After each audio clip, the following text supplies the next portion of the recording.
Bigger, bolder, better than ever. Red, Gold, and Bold podcast back with you here on a Tuesday night. If you're catching us when we are live on the stream, on the YouTube, the Twitch, the Facebook, the Twitter, you can catch us 9 p.m. Central Time on Tuesdays.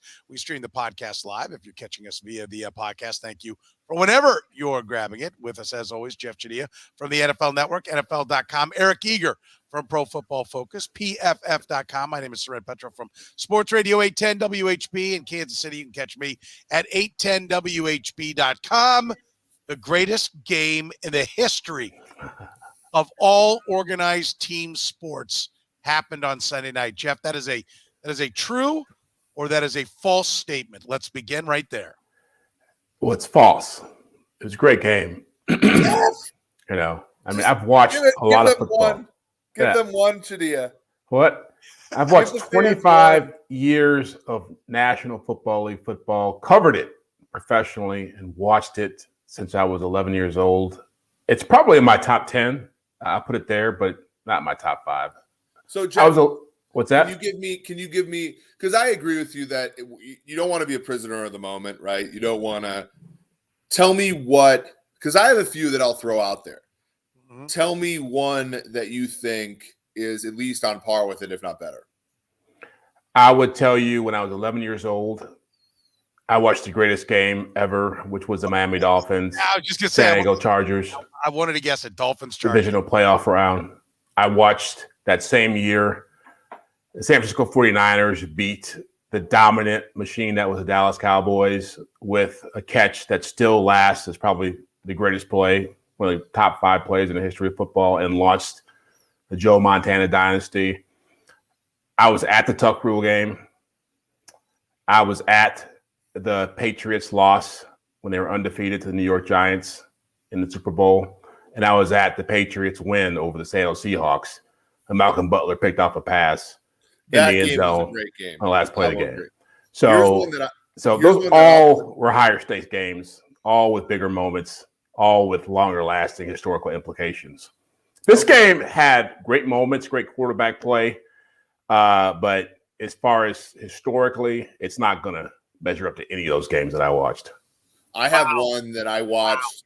I watched actually this week on replay because you guys will find something funny out about me.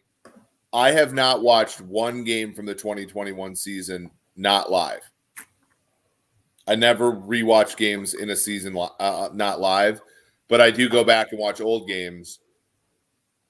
The 1993 Week 18 between the New York Giants and the Dallas Cowboys, where Emmitt Smith ran for 150 and caught balls for another 100 with one arm, and the Dallas Cowboys won the NFC East in East Rutherford, and then went on, got the 1 seed in that day, went on and won the Super Bowl for the second straight year. Jimmy Johnson's last regular season game as their head coach.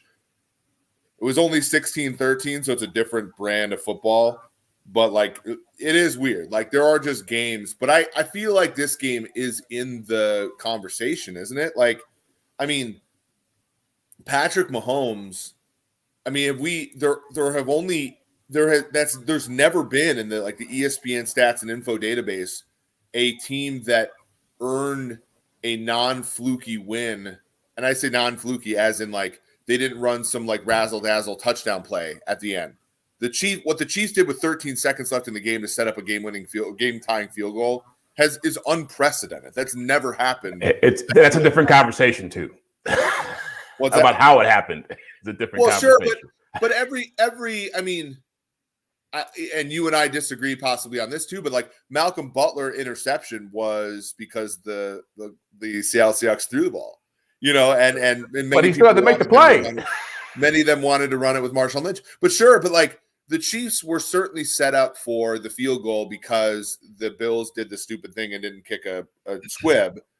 But you still you have to take advantage of the other team's mistake, right? And Malcolm Butler took advantage of the fact that A, the Seahawks passed, and B, they threw a pass that we actually went back and looked at the data. They ran that play 6 times in the 2014 season, and they were 1 for 6 for 5 yards, and that Malcolm Butler pick. This is back to Petro's point of there's a different, you can make the right call broadly, go for it, don't go for it, run, pass. but then the play matters too. And the execution. Yeah, exactly. And the execution. And that play was just a bad play. That play has always been a bad play for the Seahawks. And so, like, I'll give the Chiefs a ton of credit because Buffalo gave them the smallest of openings, and they took it. All right, here's first of all, I knew Jeff was not going to put this one up there. I mean, it's not. What's the like, historical significance of this game 10 years from now? Like I know I'm not going to like what the scale says tomorrow morning. Yeah. I know Jeff is not going to put this game. Let me ask you this. Do you remember the 2006 AFC Championship game, Manning versus Brady? Yeah. I remember. Is this game better than that game? Yes. Yes. Why? Because the Colts melted down and gave the Pats a 21-3 lead, and then the Pats melted down and let the Colts come back and win. Time out, Eric. Time out. You're falling into his trap. Okay? You're falling into the man's trap. Let's try this my way. Okay, I am not going to be on the run. I'm not going to have Jeff changing, the carrot I'm chasing as I go around. I'm going to put it on Jeff. And we're going to make Jeff defend his point because I do believe, listen, what makes the world go round is different opinions and different thoughts and different ideas. So I am completely open to, right, and fine with different ideas and dissenting opinions. People that have different opinions from me, and listening to people with different opinions is what I think makes all of us better, right? Like, oh, let me hear that perspective. Let me hear why. And I thought about it and I said, okay, this is the greatest game ever. A couple of Coronas into the night and basking in the glow of a victory. And I said, well, let me think about that in the morning. And I got up and, of course, still being a Kansas City Chiefs fan, greatest game ever. I said, okay, am I a prisoner to the moment? Am I a prisoner to the outcome of my team? Possibly.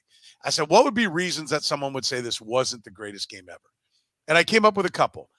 And I thought this would be right down Jeff's path because if you love great defense and, like people like baseball – you can, whatever that Dodger Astro game that went to 11-10, and there are people who love the pitching and defense part of it that say, no, a game's boring. Like, give me a 2-1 pitchers duel, where you button it over and all that. Same thing in football, man.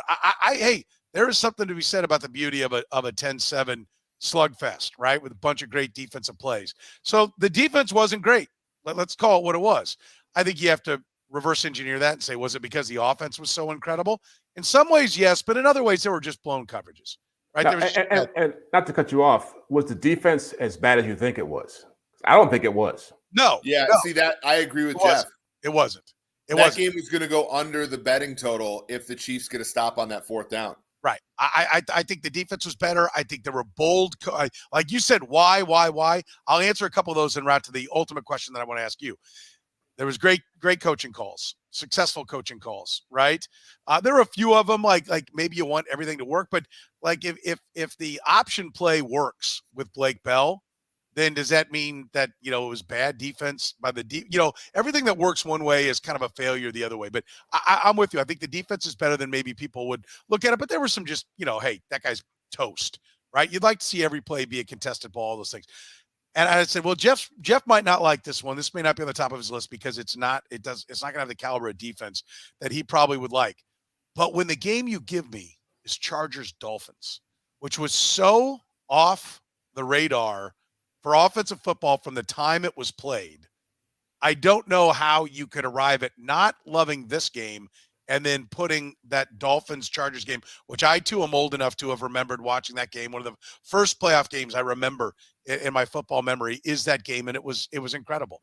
I don't know how that these two couldn't be right there side by side at the very least, and how you would dismiss this one so quickly when there are so many similarities between the two. And why do you remember that game from 81, Chargers-Dolphins? Because I was a child, and there was nothing else going on in my life. I would say, and look, I think one of the commenters I think Temecula Hound Dog just made the point I was going to make. 0 turnovers, 4 penalties. It was a phenomenally well-played game. Don't want to take anything away from that. The games that I mentioned, to me, I think that Dolphins-Chargers game is significant just because, as you mentioned, offensive football was not that involved. So those teams doing what they did, and I think David Woodley was the quarterback, or Don Strock was the quarterback for the Dolphins back when they played that game, was so outside the realm of the imagination that it did catapult itself up into the. No one talks about the top 5 games in the NFL without measuring that game, without mentioning Kellen Winslow being carried off the field after giving 11 receptions, 166 yards, blocking a field goal. There were things that happened in that game that went beyond quarterback play. This game really came down to quarterbacks. It's going to be remembered for the quarterback play, and that's what it was. I mean, it's hard to think about anything else in this game but the quarterback play. Even though, Jeff, even though Gabriel Davis had 200 yards and 4 touchdowns. And the first player in playoff history to have 4 touchdown catches. But you still talk about Josh Allen. Yeah, but you're right. And never be discussed because a quarterback has to throw him the ball. But also, can we talk about, and I think Tyreek Hill gets overlooked because of how good, you blink and Tyreek has 10 for 170 and 2 or whatever the hell it is, right? Travis Kelce, we're living in the best stretch of tight end receiving play in the history of the NFL. No questions asked. You could say Gronk's the best tight end of all time at his peak because of blocking and all that nonsense. But Travis Kelce is playing right now the best historical tight end in NFL history catching the football. And so I think there's a little bit of an issue with sort of saying that it's all about the quarterbacks. But I want to bring up one of Jeff's points too, because I think that this, if we define it properly, I think this is the thing. What about Chiefs Rams 2018? Because I think what Jeff is baking in here, he said, because that's the thing. So Jeff said, I was at the Tuck Rule game. The Tuck Rule game kind of sucked, other than having the historical aspect of what it was, which was it catapulted Tom Brady into what he is. And it kept a player like Charles Woodson, for example, from being the player, from having as many rings as he could have had, right? And it was played in a blizzard. And it was played in a blizzard, and whatever if you like. And there was a rule that screwed the game over, but it was a divisional round game, wasn't it? I think, I do think when the game was played matters. And I think when we go back and talk about this game, we're going to say the Super Bowl was won this week. And I what if it's not? What if it's not? Look, or do we talk about this game if the Chiefs lose? Are we having this conversation? Hold on. They're not having this conversation in Buffalo. I guarantee you in Buffalo, they're not saying that was the greatest game ever played. They actually are. They actually are having this conversation. At least some of the people I know in Buffalo, they are having this conversation. But I brought up Chiefs Rams. Who lost that game? The Chiefs. And let's also point out, neither the Dolphins nor Chargers went on to win the championship, and the game that you're citing is being definitively better, correct? No, I'm not saying that's the only reason I like it. I'm just saying that there were a lot of factors that played into it, including the way Kellen Winslow played, who wasn't the quarterback, including the way it went back and forth. There were phenomenal plays made that didn't involve the quarterback. This game is big because we live in a quarterback-driven era. There's a recency bias. It was a great game. But to say it compares to the games I just mentioned, the Cowboys-Niners game launched a dynasty. The Cowboys-Niners game gave us one of the greatest plays in the history of football. What if this game thwarted a dynasty? Oh, because I look at that Bills team. Oh. The Bills are a house. The Bills are a house, and the Chiefs said, "No, we're still the AFC's best team." I think, Jeff, I think this is where we complete. I agree. If you want to say X, Y, and Z are on the are better, I'm happy to accept that. But this game belongs in the conversation, yes? I'm saying it does. I'm not saying it doesn't. I'm saying it'd be in my top 15. It wouldn't be in my top 5. Not even close. I want to know, have you been drinking, Jeff? No. You know what else I would say about this? Because when the postseason started, what did we say? There are no great teams in the NFL this year. No great teams. You want to have the greatest game ever? And that's you better have because some great the teams Bills playing. And the Chiefs sandbagged all year. Let's be honest with that. Yeah, but neither the Dolphins or Chargers from that game were great teams. The Chargers should have won the Super Bowl that year. They never even. They got upset by the Bengals. What's that?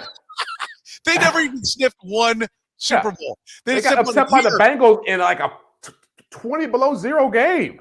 The two-time That's my boss you're talking about, Jeff. Yeah. And it would have been a much better game if they were playing the Niners that year. Yeah, but the two-time defending AFC champ and recent Super Bowl champ is doing battle with the team that everybody, I think what went into it leading up has to be part of the equation. Oh, now Buffalo's great. A week ago, you guys were calling for a 10-point win. Listen, I think it was a 9-point difference. If they don't run if they don't run the college option with Blake Bell, they win that game by 2 scores. And if Harrison Butker doesn't miss an extra point in a field goal, I think it may get to double digits, but it didn't. And Buffalo showed resiliency. And I will give you credit. Buffalo's a better team than I thought. And I already thought they were one of the two best teams in the NFL, right? I will grant that. But like all the reasons I'm hearing as to why this one doesn't live up to are reasons to shoot down the other games. And I'm done, and it's time to move on.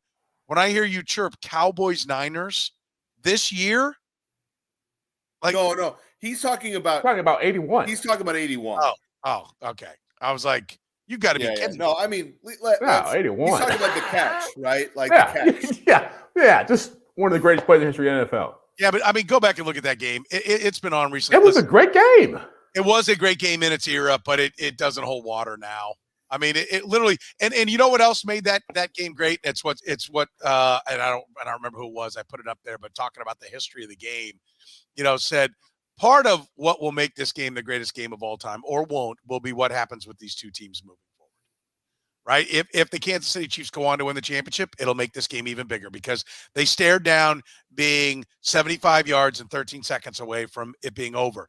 And they overcame that, and they scored, and they will have won 2 more. Yes, what happens here moving forward will help define what this game is. Unfortunately, it always does, right?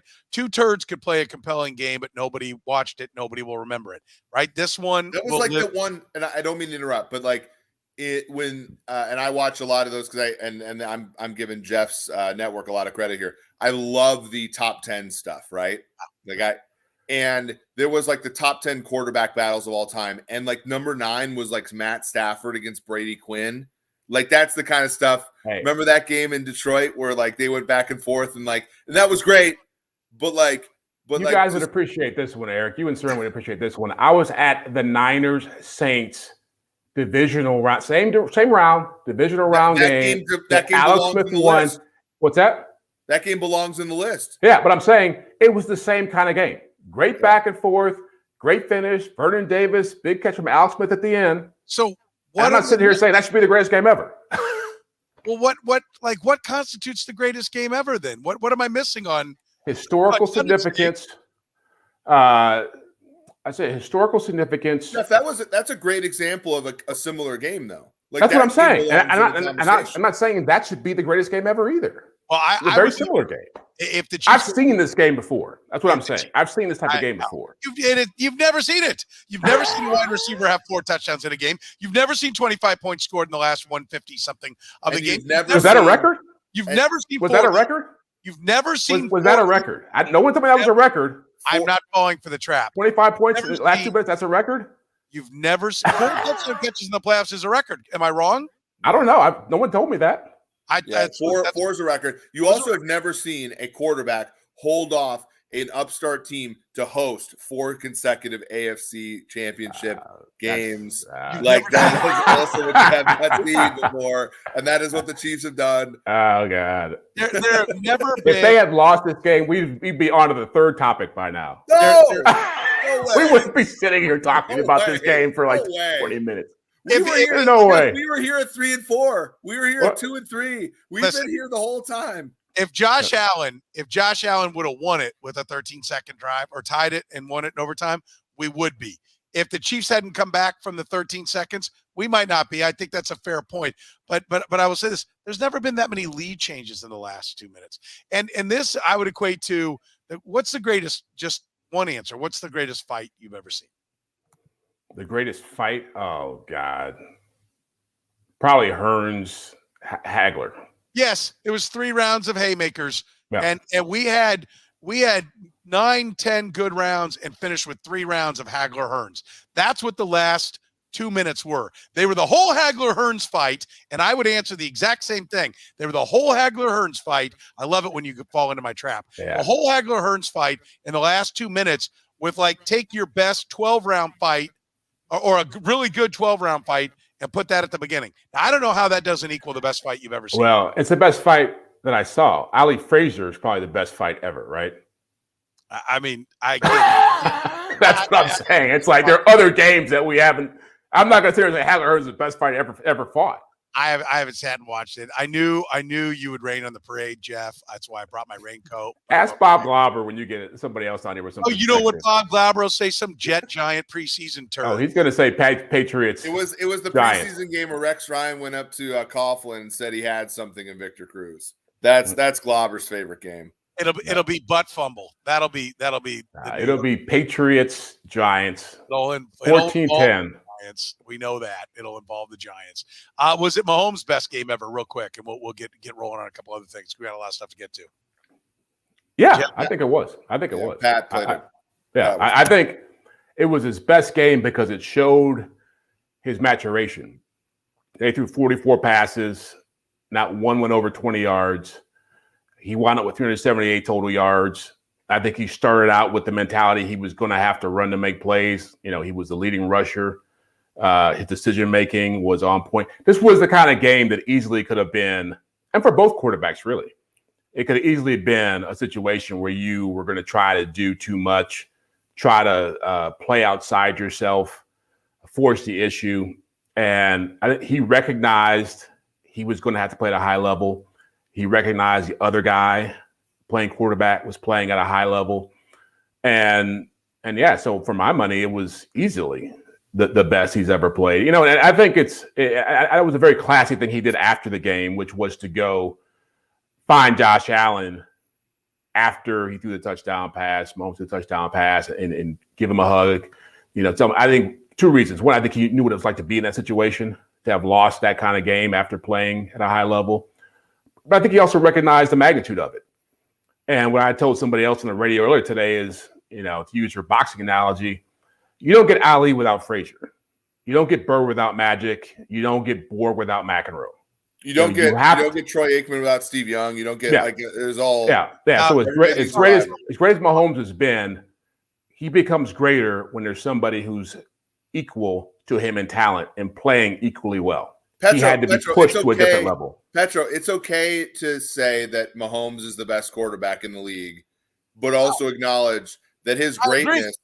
I agree. I have an issue with Aikman being brought into any discussion of the best.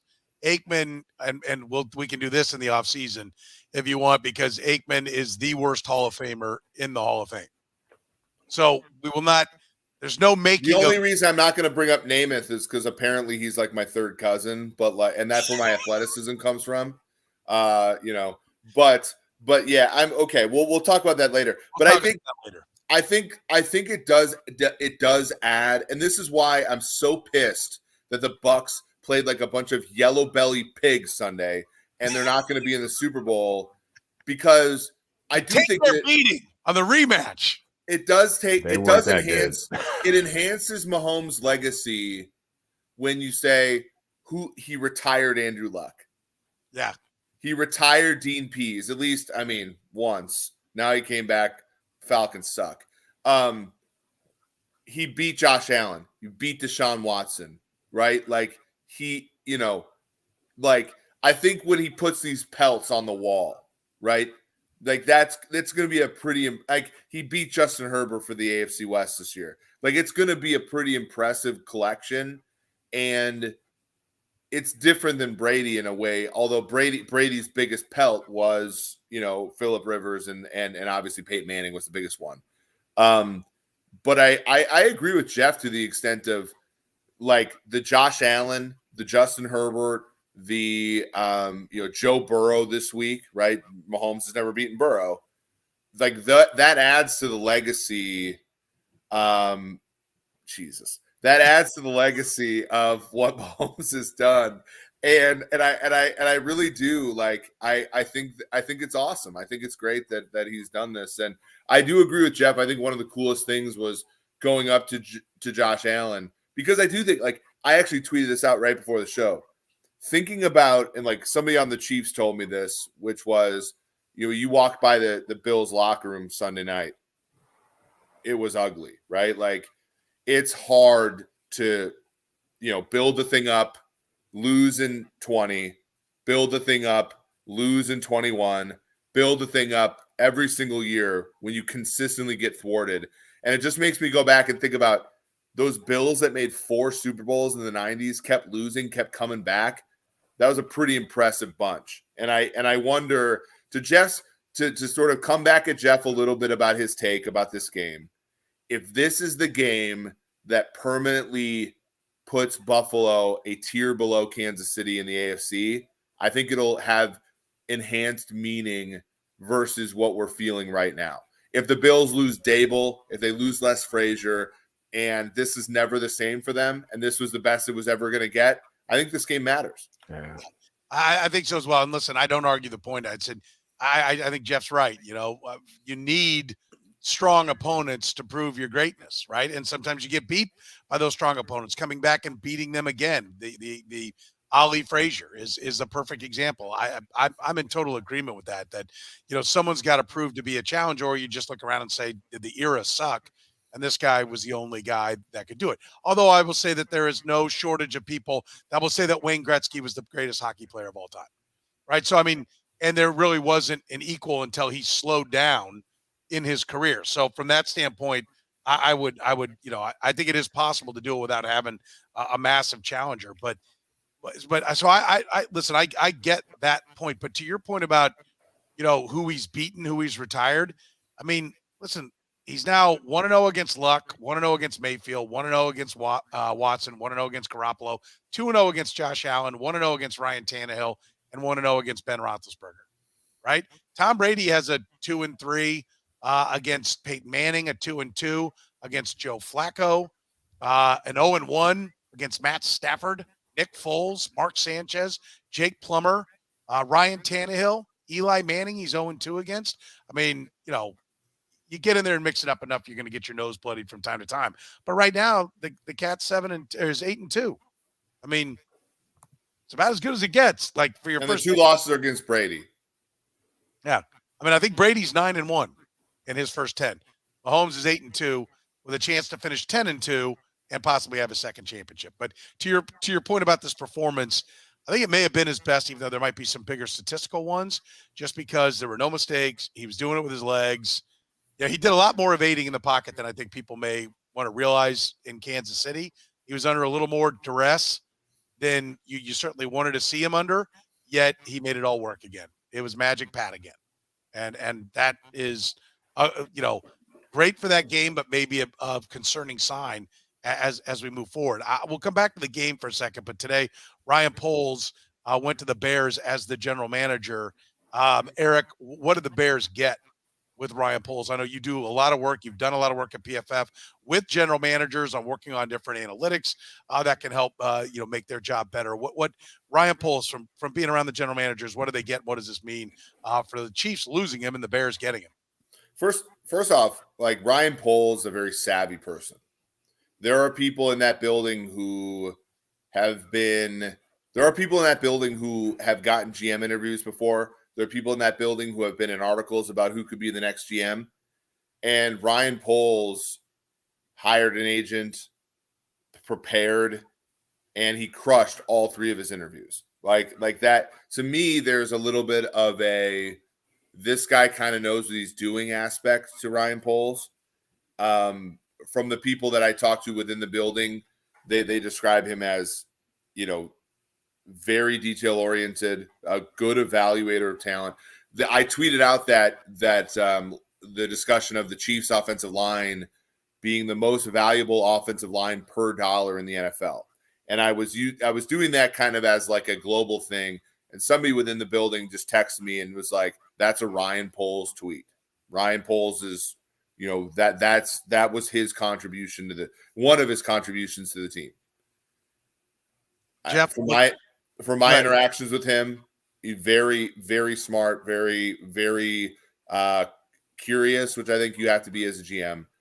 I think the Chiefs lose a little bit with him, and I think the Bears get a very good hire. There was a long time he was like, I'm hearing that he was the Vikings' first choice and he wanted to be the Vikings GM. And there was an aspect of the Vikings with Zimmer and Spielman still being on the payroll from last year, they kind of lowballed him. And so he went to Chicago, and Chicago made him an offer he couldn't refuse. And so good for him. Like, I think Chicago deserves a lot of credit for stepping up to the plate and getting Ryan Poles in the building. Now he's got to choose a good head coach. He's got to he's got to surround Justin Fields with a lot of talent and all that kind of stuff. But, it's hard not to be happy for a person like him. And it's good for the Chiefs too, because the Chiefs developed a front office person who could be a GM of a team. And it got the Chiefs 2 third-round picks as a result of, some rule changes and stuff. But additionally, it's just a pat on the back for the Chiefs for developing somebody who another team would want. Jeff, what do you think? Well, I think the smartest thing he did, very bright guy, as Eric said, but the smartest thing he did with the Bears, and maybe that's what put him over the top with them, was he said, I want to hire the coach. And we talked a couple of weeks ago about how jacked up the Bears process has been over the last decade of hiring coaches and how involved Ted Phillips, the team president, was in that process, and the McCaskies not really putting their feet down and streamlining it, making it simpler. Poles went in there and said, I want this. And if I'm taking this job, I'm getting the opportunity. And so all of a sudden, Dan Quinn and Matt Eberflus and Jim Caldwell, who'd already been on their list, like, he's expanding the list, as he should. The last GM there who hired a big difference maker as a head coach was Jerry Angelo, when he went out and got Lovie Smith from Tampa. And so now Ryan Poles is putting his money where his mouth is. And he's saying, I want all the buck stops here. I'll find the right cliche to throw out there, that he's the one who's going to decide who goes forward running that team. When they went out and they hired Ryan Pace, they brought in John Fox to be the head coach. They thought Pace was a young GM who needed to have a veteran head coach with him. We all know how that went. And so, the first big thing he's going to do there is determine who's going to be running this team. And I wonder if it's going to be Eric Bieniemy. If it's not, then Eric Bieniemy needs to think about doing something else as far as how he approaches getting a head coaching job. Yeah, Matt asked that question. If he doesn't hire Eric Bieniemy, I think there are legit questions about EB as head coach. Is it as simple as that, Eric? That, I don't think it's as simple as that, but it will be somebody from within his own building, plus 9 teams now that the Saints are parting ways with Sean Payton. It'll be 9 teams again this year that have said, we're not hiring Eric Bieniemy. And presumably there are going to be a number of African-American candidates that are hired this year. It's going to be, I think, a statement that teams are not hiring Eric Bieniemy as a head coach in the NFL. It's as simple as that. Is it not, Eric? Yeah. I think the reports about Bieniemy's past, like, they're causing people some concern. And I think my take on that is no one cared about Matt Patricia's past before they hired him, right? Like, I think it's fundamentally unfair to hold that against Bieniemy if you weren't going to hold it against any other candidates. But and look, like, who was given the credit for the Chiefs' end of game strategy on Sunday? Andy Reid's around for Eric Bieniemy, but and who knows? Like, that could be a lie, but like, there are a number of reasons why Bieniemy should be a head coach in the NFL. And I wonder why he still hasn't been. Like, and if Ryan Poles, a guy in that building who has ascended much, like, look, 3 years ago we were talking about Bieniemy. After 2018, we were talking about Eric Bieniemy. You were interviewing Nate Taylor on your show. Why doesn't Eric Bieniemy have a job? After 2018, right? We didn't know who Ryan Poles was in 2018. And now he's the general manager of the Chicago Bears. So the ascension for Poles, and not even to consider Bieniemy as a interview candidate, I think would look really bad for Eric Bieniemy ever being the head coach of an NFL team right now. I understand why the information doesn't get out, but I think it's a disservice for whatever it is that's holding him back to not get out. Right? I know why it's not, because you open yourself up to a lawsuit. You say, well, we didn't hire the guy because of this. You open yourself up to a lawsuit. So I understand why it doesn't. But I hope Ryan Poles, having worked hand in hand with Eric Bieniemy, if Eric Bieniemy hasn't already heard, Ryan Poles will reach out to him and say, this is why you didn't get it.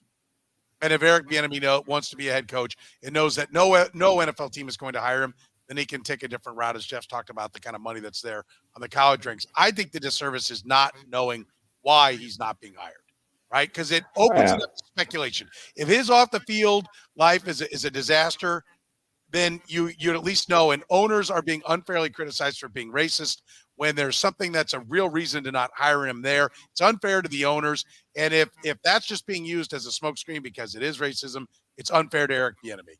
I just hope at some point, whatever the truth is. I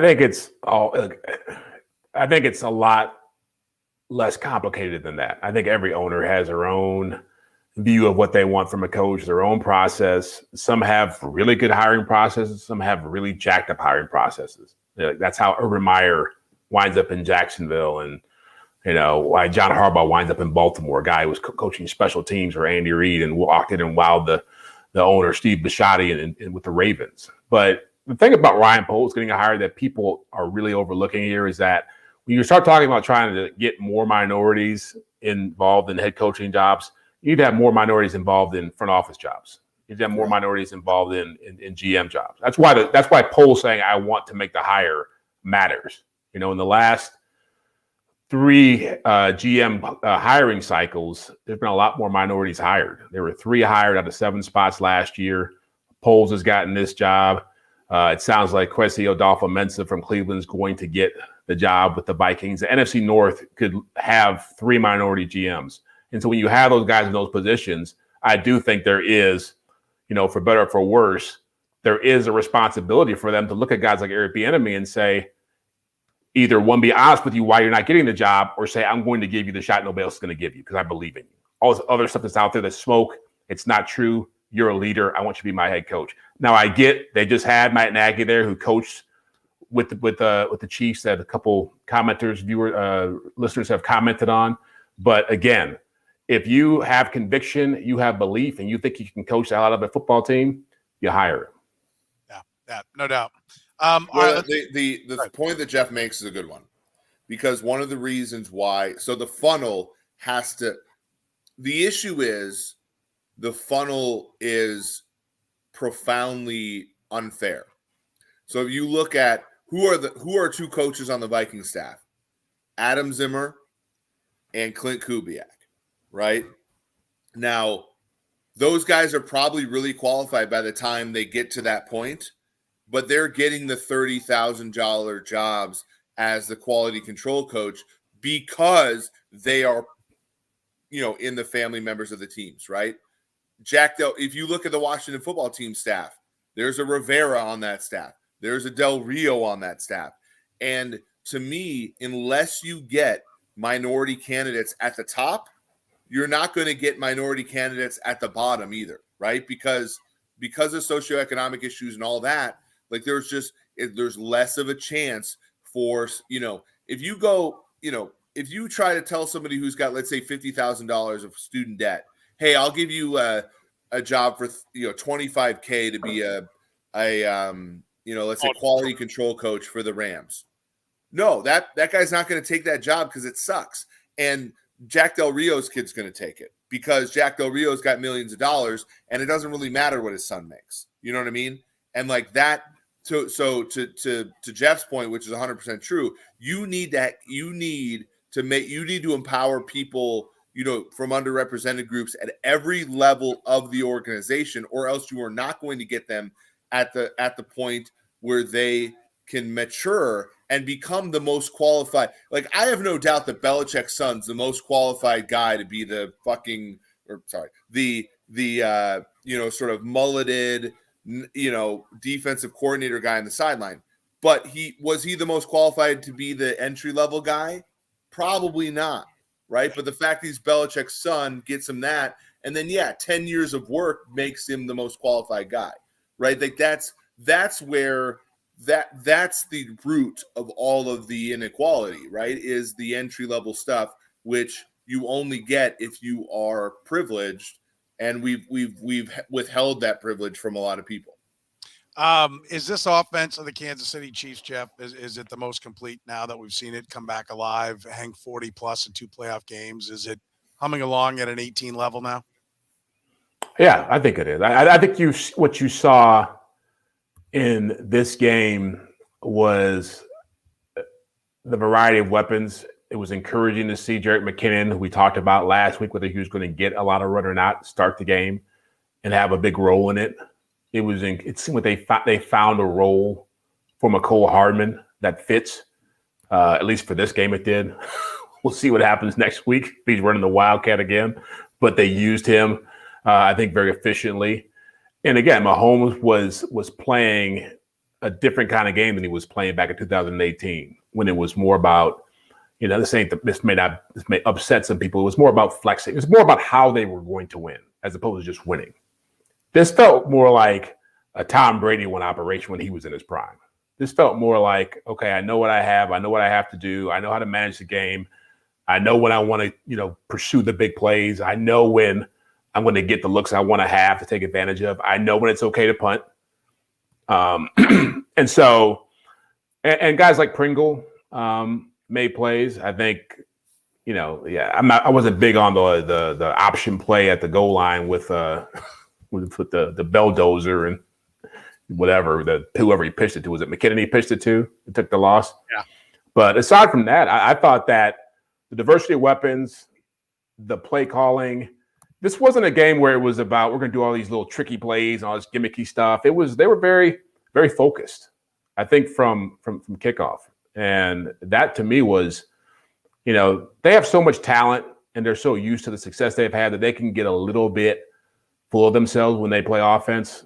They were very focused, and you saw the full arsenal at its best. So, yeah, I would say the way they played, the way this offense looked, and the way it's been playing for the last 6 weeks, it's been a while since they've been at that level. I think it needs to be underscored that, this was the number one yardage defense in the NFL, the number one scoring defense in the NFL.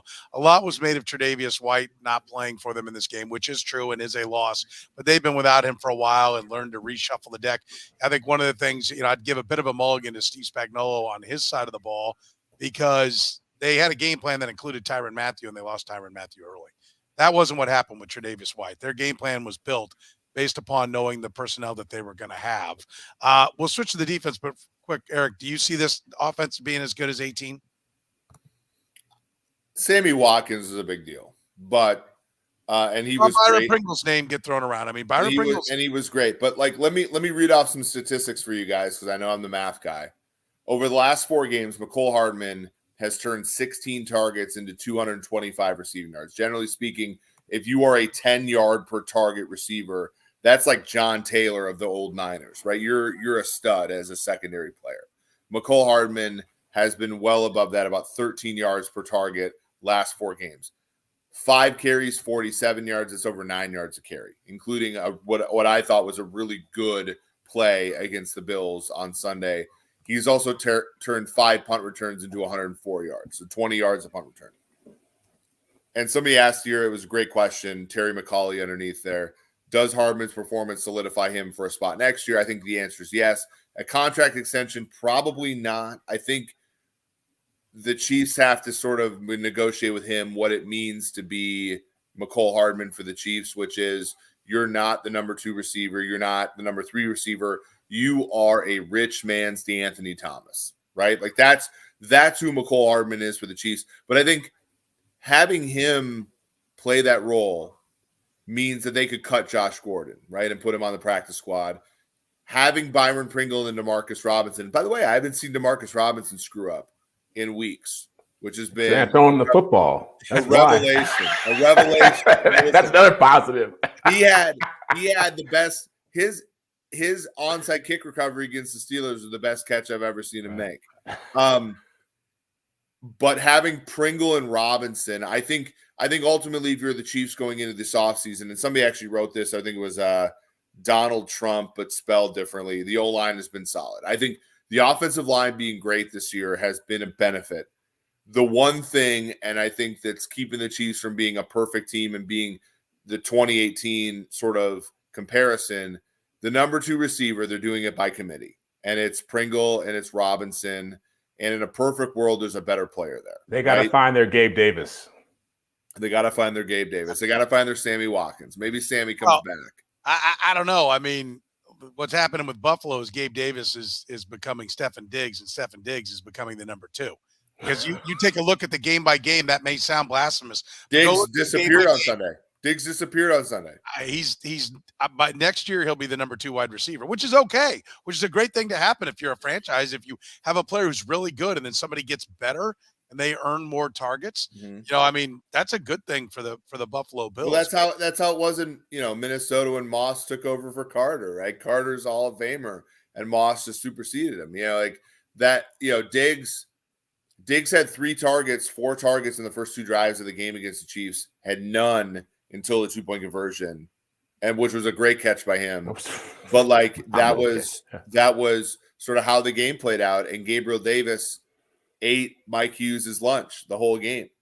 And I think, so to answer your question, Petro, which I've roundabout done, I think the difference between 18 and now is their number 2 receiver is kind of a mismatch of things, whereas in 2018 it was Sammy Watkins when healthy. And I think there's a small step down from that. All right, defensively, is it now a problem? They've been giving up yards a lot lately. I do love the point here by Pig One that defense played well as they could with Dirty Dan playing every snap. Spags finally realized he should play Gay or Bolton over Neiman, or at least it felt like that on the field, at least in the second half. I think you did see the young linebackers. Nick Bolton is a beast. I mean, if they come up short, I'm going to really – and next year Nick Bolton is like first-team All-Pro. I'm going to pound my fist on the table as to why he didn't play more this year. He should be the guy at the mic. But it's because Anthony Hitchens can't cover, and there seems to be a soft spot. You're going to have to cover more on the outside than you are the inside. And so, look, I like I said earlier, I give a mulligan to Spagnuolo for losing, Tyrann Mathieu, having a game plan that included him and then losing him. That's a hard spot to be in. Tyrann Mathieu did not record a stat, not one stat in the game the week before.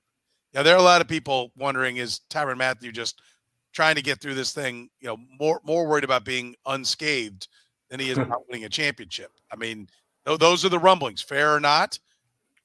What do you think? How much concern should there be about the defense? Because they're going up against a team that smoked them a couple of weeks ago. There should be concern. I mean, aside from playing Pittsburgh in 2 games, they've been lit up pretty good. The Bengals got them the first time around. Chargers got them pretty good last week with Josh Allen. And there was a lot of games when that whole defense was intact. And so did they take a hit last week because Matthew got hurt and Rashad Fenton wasn't playing? Yeah. And will they take a hit this week if those guys aren't playing? Yeah, because the Bengals can score points. And we've seen what Jamar Chase can do. And we know what T. Higgins and what Tyler Boyd and Joe Mixon, that whole crew can do. And in fact, the pass rush hasn't really been as dominant as it should be. And so we can sit here and say Tennessee had 9 sacks against the Bengals last week, but it feels as if Melvin Ingram and Frank Clark have trailed off. And Chris Jones, if you double team him or you have a plan for how to deal with him, you can negate him in some ways. Now, again, Josh Allen, a whole different beast. And I will say that there were times when they were in the backfield and he just danced around them and found a way to make a play. And so that's like dealing with Mahomes on a certain level. It's hard to judge him because of that. But on the back end, you saw what happened to Mike Hughes. You know what can happen to DeAndre Baker with those guys. If you start going too deep into that secondary, looking for plays, Daniel Sorensen, it's going to be a rough night for you. And so I'm not sitting here and saying the Bengals are going to pull some dramatic upset here. I don't think that's going to happen. But I think they can make a really interesting game based on how this defense has been playing. Where's your level of concern, Eric? I mean, it's non-zero for sure. I think Jeff is maybe being a little harsh on Ingram. I think Ingram had 4 pressures against Buffalo. He was involved in the sack. It was the first pressures he's had. He didn't have any against Pittsburgh. He didn't have any against Denver. He had 4 against Cincinnati. I think he was the one guy who came to play on Sunday. Frank Clark didn't show up. Chris Jones, I don't know where he was. But it's going to be big. I mean, they have to show up on Sunday. as I said on your show, Petro, like they got to a lot of third downs. They got to a lot of fourth downs. And I think that ultimately that's a good thing for a defense. Not being able to convert those is pretty noisy, but, it amounts to bad outcomes. And so what the Chiefs will have to do Sunday against the Bengals and then, possibly in the Super Bowl against either San Francisco or LA is they're going to have to get off the field. And that's going to require guys like Rashad Fenton and, Tyrann Mathieu to be back from injury, because I think Mike Hughes has shown that he's kind of a good backup corner, but not necessarily good enough to play every down. And, they need somebody like Fenton in there. Yeah. I listen, they seem to be, they're going to have to play 4 downs too, right? Like I think the script has been written, and I go back to the Chargers, the first Charger game where they were all stunned every time they went for it on 4th down. They weren't as stunned as they were against the Chargers, but they didn't seem as ready for it as they did in week when the Broncos were trying it. Their head was a little bit like, whoa, here we go. We got to go again. And frankly, the Bills let them off the hook. The Bills had a couple of short fourths that they didn't go for it on. Now, I've always said, I'll always stand up for the offensive coordinator. If you don't have a bullet, don't do it, right? You got to have something that you feel good is going to work when it's an all or nothing down. But, the defense is not only going to have to face the Bengals for 3 downs and stop them, they're going to have to stop them for 4. The Bengals did it last time, and they're going to do it again. Now, when the Chargers did it the second time, they didn't have near the success. Is that what we're going to see this time? The Chiefs will be much more prepared for the 4th downs than they were this past week, but certainly they were the first time against the Bengals as well, Jeff. We'll see. Again, I think it starts off with getting them into long yardage situations. And the Bengals are the kind of team that will come out and if they're on 1st down and they'll try to get ahead of you in that regard. Spagnuolo loves to run blitz. He loves to get teams into long yardage situations on 2nd and 3rd down. But again, if you're out there with a Mike Hughes or DeAndre Baker, it's hard to cover that up. It's hard to rely on rolling your coverage or trying to bracket guys, because that's what you're going to have to do to keep a Jamar Chase from going nuts. If Gabe Davis can spin Mike Hughes around like a top and make him fall on his ass on a go route, on a double move, imagine what Jamar Chase is going to do to him. And so what it does, it affects your ability to be varied in how you want to defend people, how you want to attack. If you've got to spend that much time trying to take away people on the outside, you can't blitz as much. You got to rely more on Ingram and Clark and Jones to get to the quarterback up front. Now, Chris Jones did have a lot of pressures in that Bengals game. He did a lot of damage. But again, Burrow is the kind of guy, what makes Cincinnati scary, they don't know enough to not be scared or to be scared. Right. So they feel like, hey, we're down 14 points. Who cares? Like, we're going to win. We're going to make some plays. You sacked our quarterback 9 times. So what? We're going to still go make some plays and win. And they can play. A friend of mine, one of my coworkers, Brian Baldinger, made this point. They can play a lot of different types of games. Like, as much as we watched them play that game against the Chiefs, they played a 15-10 game against the Broncos. They just played a 19-16 game against Tennessee. And so you can't get them rattled in the same way you would a team that hasn't seen the Chiefs or hasn't been in this moment. I just think Burrow gives them that mentality, that type of attitude. And so, yeah, you're going to have to find ways to deal with them that I'm not smart enough from here to figure out. Why would this game against the Bengals look any different than Chiefs-Texans divisional round in 2019, Chiefs-Titans divisional round in 2019? They played this game in revenge. As they did the Buffalo game, they didn't hammer the Bills. You could say the Bills were a better version of the Texans, although the Chiefs didn't dig a hole like they did against the Texans. But this, to me, I mean, the Bengals are a great story. We said it. Joe Burrow said the Bengals aren't a cute story anymore. They're the real deal. I think they're the real deal. Lots of teams are the real deal, 10, 12 of them. But are they ready to stand toe-to-toe with the Chiefs when it's all on the line after the Chiefs have had a chance to read your book? No, I say no.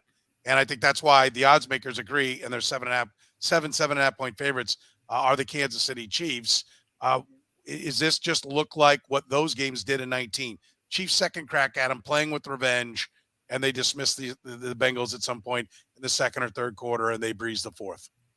Well, look at the Chiefs this year. Second crack at the Chargers, beat them, right? Second crack of the Bills, beat them, right?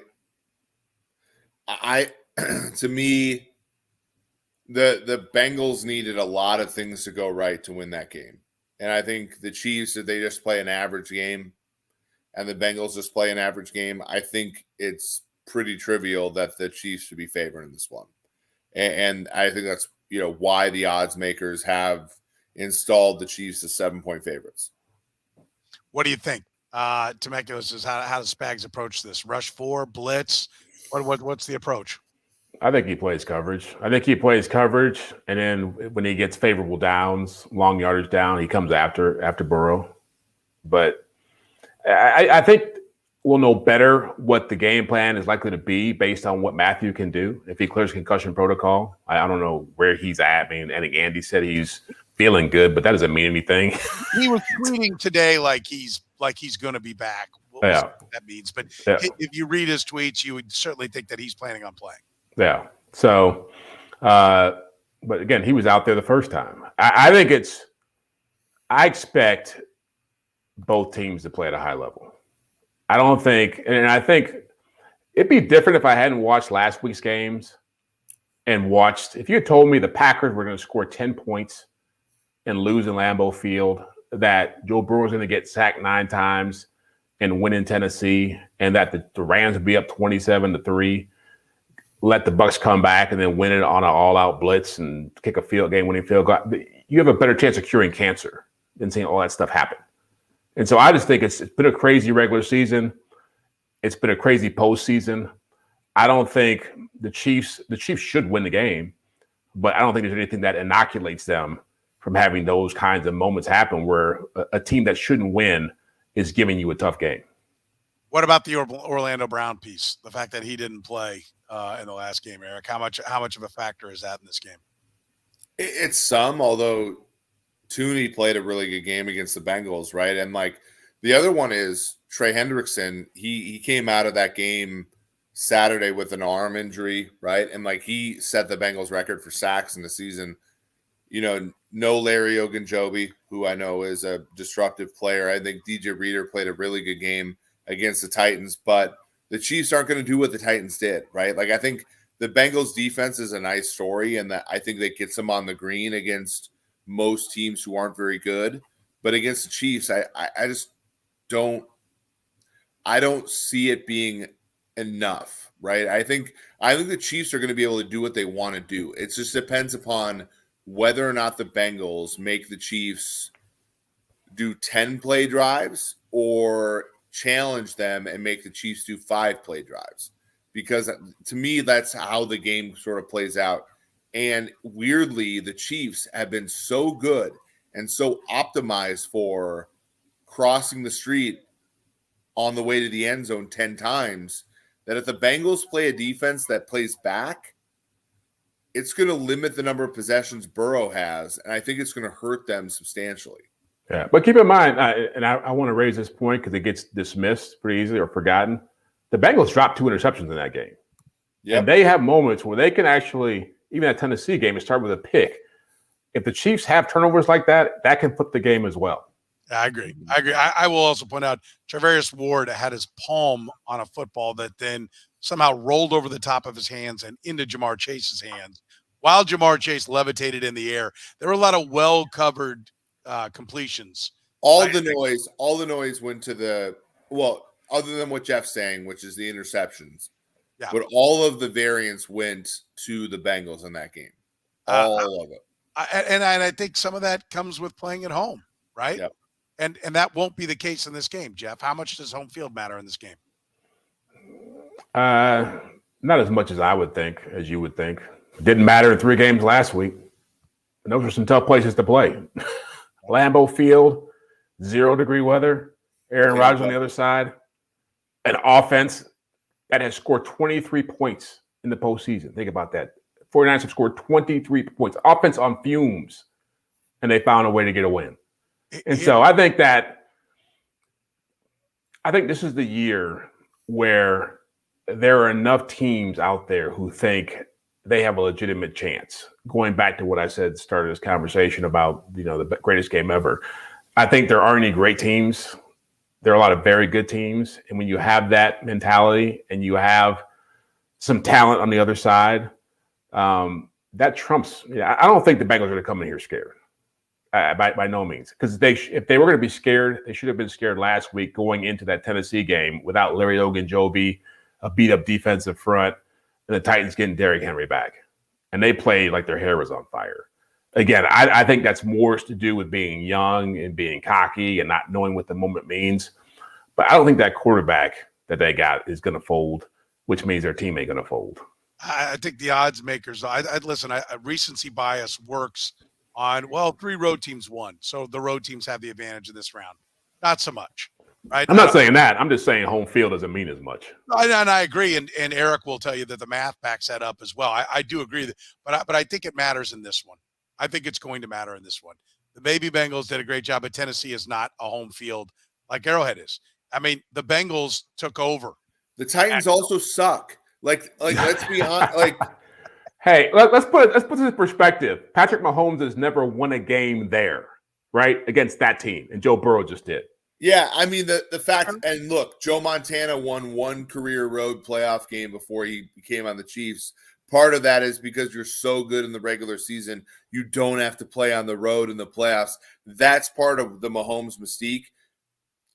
The Derrick Henry thing, the Mike Vrabel thing, and as somebody who wins $1,000 if Zach Taylor wins Coach of the Year, I don't want Vrabel anywhere close to the award because that dude didn't look at Derrick Henry's, and like I think Derrick Henry's amazing, but Derrick Henry, when he starts seasons, if you look at him week 1, week 2, week 3, week 4, he's a 3.8 yards per carry back. And so when he comes back from injury and you give him the ball 15 to 20 times, 20. You are an idiot. I don't understand what the Titans were doing. They gave the Bengals the game by leaning on a running back who is one of the best players in the NFL, but was coming off of an injury and doesn't start seasons well. Even when Deontay Foreman broke the long run, that should have been the wake-up call, too. Yes. Let's give it. Like they ran Henry on that 4th and 1. Yeah. They ran Henry all day. They ran Henry on the drive that was supposed to be the field goal drive for Tennessee. And they ran him on that play, on those plays. And then, of course, threw the interception on 3rd and long. Eric, Andy Reid took Travis Kelce and Tyreek Hill off the field and put Patrick Mahomes at receiver on a 3rd down play. I get that, but like coaches do crazy stuff. There's a difference between our guy Andy Reid calling one bad play in a game and Mike Vrabel. Look, and I know this is an advanced statistic and not everybody buys into it or whatever, but Ryan Tannehill threw 3 interceptions Saturday. That was going to be my point as to why they kept going back to Henry. Yeah, Tannehill was crapping in his hat. He threw 3 interceptions on Saturday, and Derrick Henry's runs had basically the same expected points as Tannehill's passes. Yeah, Derrick Henry was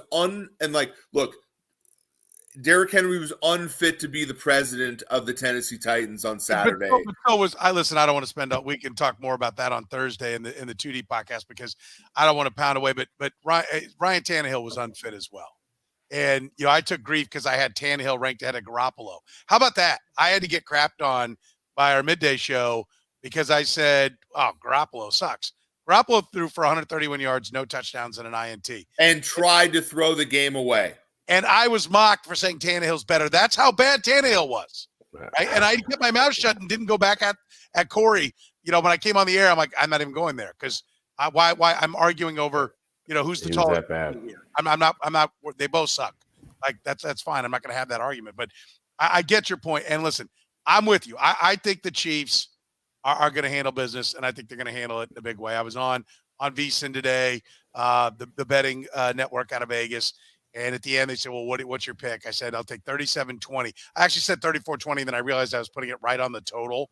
And I hate there's nothing worse when you come on and you're picking the exact total. So I said 37-20 Chiefs. And I'll stick with that. It's going to be my game pick. I'll take the Chiefs, 37-20, It may be a game for a quarter, but somewhere in the second or third quarter, this game looks like those 2019 playoff games.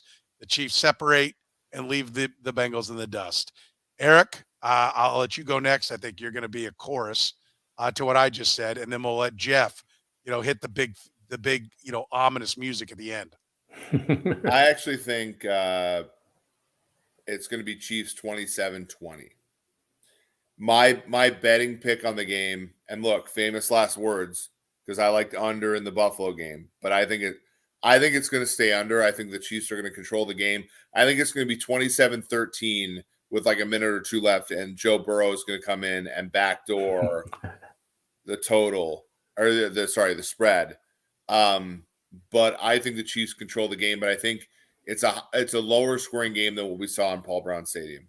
Okay. By the way, I told the producers on VSiN, apologize to the guys for me, picking a spread that comes down right on the total, make it 37-20. So I did, go ahead and put mine in officially to take it to the over. Eric likes the under. I'll take the over. I don't love the over, and I'm not a big totals player, so certainly don't listen to what Eric says when it comes to the gambling side of things for sure. All right, Jeff. After all that, you going to take the Bengals? No. I see a path for them, though. I mean, I could see. I think it'll be a closer game than you're giving him credit for. I give him credit for having beaten the Chiefs before. I'm a big Joe Burrow fan. I think he's a super talent. I think they've got a way to match up with the Chiefs that is similar to what Buffalo had, to what the Chargers had. And Can I what's ask up? real quick? Who's more likely to not finish the game, Patrick Mahomes or Joe Burrow?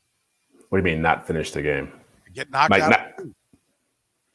They're not going to get knocked out of the game. Who's more likely?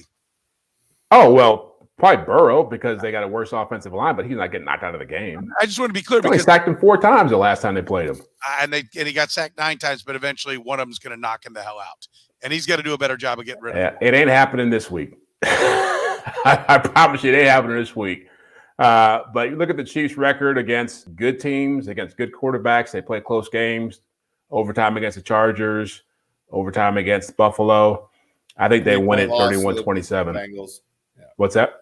Yeah. 3-point loss to the Bengals. 3-point loss to the Bengals. Yeah, it'll be a close game. 31-27 Chiefs. 31-27 Chiefs, 27-20 Chiefs for Eric, putting it right on the number. By the way, Eric is. That's so weenie.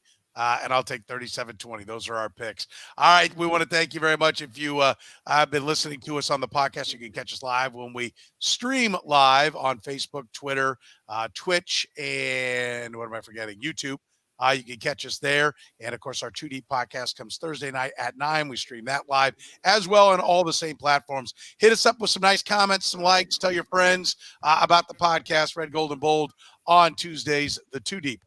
On Thursdays for Jeff Chadiha from the NFL Network and NFL.com. Eric Eager from Pro Football Focus. Check out his work at PFF.com. I'm Soren Petro from Sports Radio 810 WHP. Enjoy the games. Thanks for joining us.